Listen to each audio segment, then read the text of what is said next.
uste parlamentua da, nik ez dagokigu hori parlamentuak egita. Horretarako, behar den komisioa, behar den batzordea, behar dien ikuskariak sortu edo osatu edo izendatu beharko ditu dagokionak. Seguruna, estatuak, bakoitza daki. Baina, hori beste prozesu bada eta beste leku batian eman beharko dena eta bere berme eta garantiekin, eta eman beharko den zerbait da, zen norbaitek esan beharko du, bukatu da hau, armak utzi dituzte, hemen daude, amaitu da eta ez daukanek atzera buelta, baina hori, Uste dezu hori esateko momentua badela?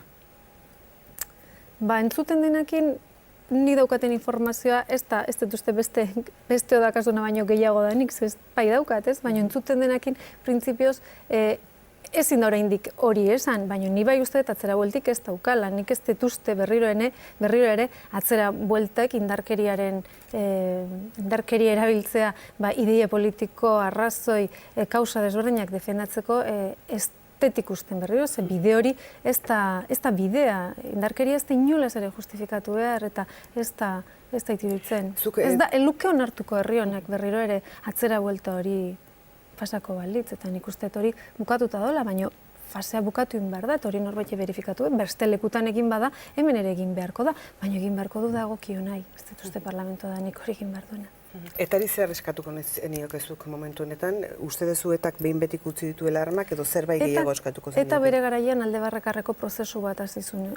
Orain hartzez bezala, berak esan zuen guk erabaki dugu, honi amaiera ematea. Zuk prozesu bat azten dezunean, zuk amaitu behar duzu prozesu hori. Alde bakarrekoa. Horrela ulertzen dezuzuk alde bakartasuna? Beak bere lanak egin beharko ditu.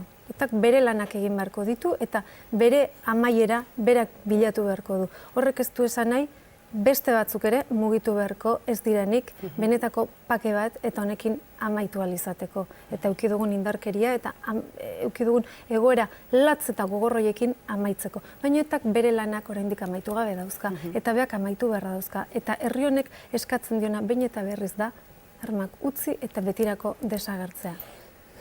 Momentu honetan, ze prozesutan doan, ez daukagu informazio gauza bat entzuten dago baten, besteak, baina nik garbi ikusten detena da, atzera bueltik ez daukala. Eta berak momentun erabaki zanean alde bakar prozesu hori hastea, bazekielako zer zeukan eta nun ze bide irikitzen zuen. Orduan hori amaitu beharra dauka.